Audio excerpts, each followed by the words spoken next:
अपने पुत्रों, भाइयों और सभी प्रमुख महारथियों के मृत्यु के पश्चात रावण ने अत्यंत क्रोधित होकर वानर सेना पर आक्रमण कर उनके मध्य हाहाकार मचा दिया। रावण ने तमाम अस्त्र का प्रयोग कर अनेक वानरों को धराशायी कर दिया। श्री राम और लक्ष्मण ने वानरों को इस प्रकार गिरते हुए देखा और रावण का सामना करने का निश्चय किया। लक्ष्मण ने अपने बाणों से रावण पर प्रहार किए। दोनों के बीच घमासान युद्ध छिड़ गया। लक्ष्मण ने अपने बाणों से रावण के सारथी को मारकर रावण का धनुष तोड़ दिया। विभीषण ने अपने मुदगर से रावण के रथ के घोड़ों को मार गिराया। इससे क्रोधित होकर रावण ने एक भाला उठाया और अपने भाई पर प्रहार किया। लक्ष्मण ने अपने तीरों से उस भाले को 3 हिस्सों में काट कर गिरा दिया।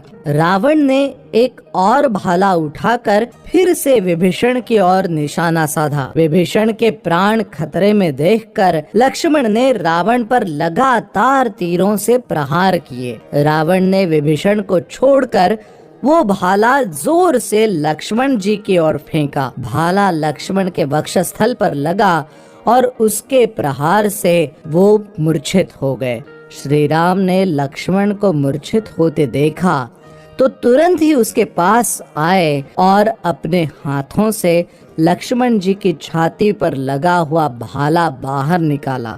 हनुमान जी और सुग्रीव को लक्ष्मण की सुरक्षा में नियुक्त कर वो रावण का सामना करने लगे। अपने रथ से विहीन रावण श्री राम के बाणों का सामना नहीं कर सका और लंका वापस लौट गया। रावण के युद्ध स्थल से जाने के बाद श्री राम लक्ष्मण जी के पास आए और उनका सर अपनी गोद में रखकर विलाप करने लगे। श्री राम को विलाप करता देखकर वानरों के वैद्य और तारा के पिता सुषेण ने उनको सांत्वना देते हुए कहा कि लक्ष्मण जी सिर्फ मूर्छित हुए हैं। उन्होंने हनुमान जी से जाम्बवान के बताए हुए द्रोणगिरी पर्वत पर जाकर वहां से सभी घाव भरने वाली विशल्यकर्णी और जीवनदायिनी संजीवनी, सौवर्णकर्णी और संधानकर्णी नामक जड़ी बूटियां लाने को कहा।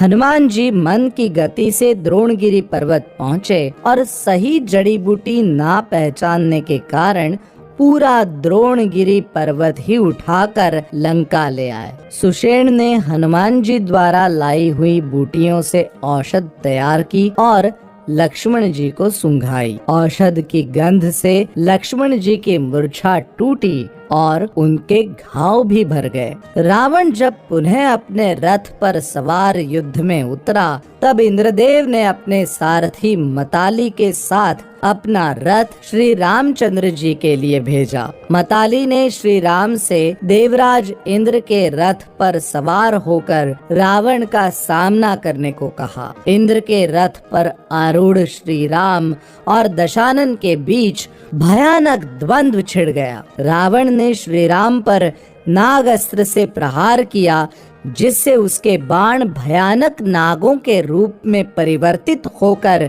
श्री राम की ओर बढ़े। उसका प्रतिकार करने के लिए श्री राम ने गरुड़ास्त्र का प्रयोग किया जिसने सभी नागों को नष्ट कर दिया। रावण ने श्री राम पर भाले से प्रहार किया जिसे श्री राम ने मताली के साथ लाए हुए इंद्र के अस्त्र से नष्ट कर दिया। श्री राम ने अनेक बाणों से रावण पर प्रहार किए और उसके शरीर के अनेक अंगों को अपने बाणों से बींध दिया। श्री राम भी रावण के बाणों के प्रहार से रक्त रंजित हो चुके थे। रावण को श्री राम का सामना करने में असफल होते देख उसके सारथी ने रथ को युद्धस्थल से दूर ले जाने की सोची। उसके रथ घुमाते ही रावण ने उसे फटकार लगाते हुए रथ को पुनः युद्धस्थल की ओर ले जाने को कहा। श्री राम ने रावण का रथ वापस आते हुए देखकर मताली से कहा,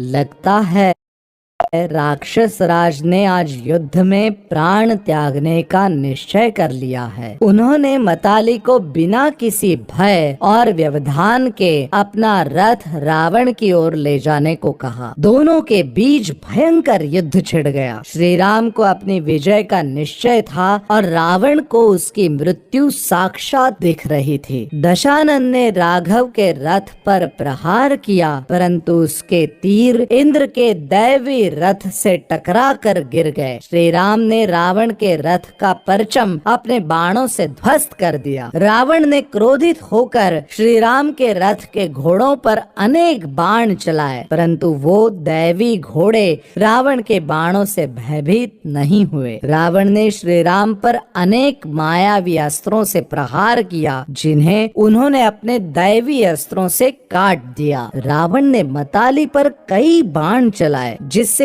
श्री राम को अत्यंत क्रोध आया और उन्होंने क्षुर नामक अस्त्र से रावण का सर धड़ से अलग कर दिया। परंतु उस कटे हुए सर के स्थान पर एक और सर प्रकट हो गया। श्री राम ने फिर से दशानन का सर काट दिया और उसकी ग्रीवा से एक और सर निकल आया। इस प्रकार रावण का अंत होते नहीं प्रतीत हो रहा था। तब मताली ने श्री राम से कहा कि रावण का अंत करने के लिए ब्रह्मदेव के अस्त्र का प्रयोग करें। मताली के ऐसा कहने पर श्री राम ने अगस्त्य ऋषि द्वारा उनको दिए हुए ब्रह्मदेव द्वारा इंद्र के लिए बनाए हुए ब्रह्मास्त्र का आह्वान किया। श्री राम ने अपने धनुष की प्रत्यंचा चढ़ाकर मंत्रोच्चारण करते हुए पूरी शक्ति के साथ रावण पर ब्रह्मास्त्र से प्रहार किया। ब्रह्मास्त्र के प्रहार से रावण का हृदय छलनी हो गया और उसके प्राण पखेरु उड़ गए।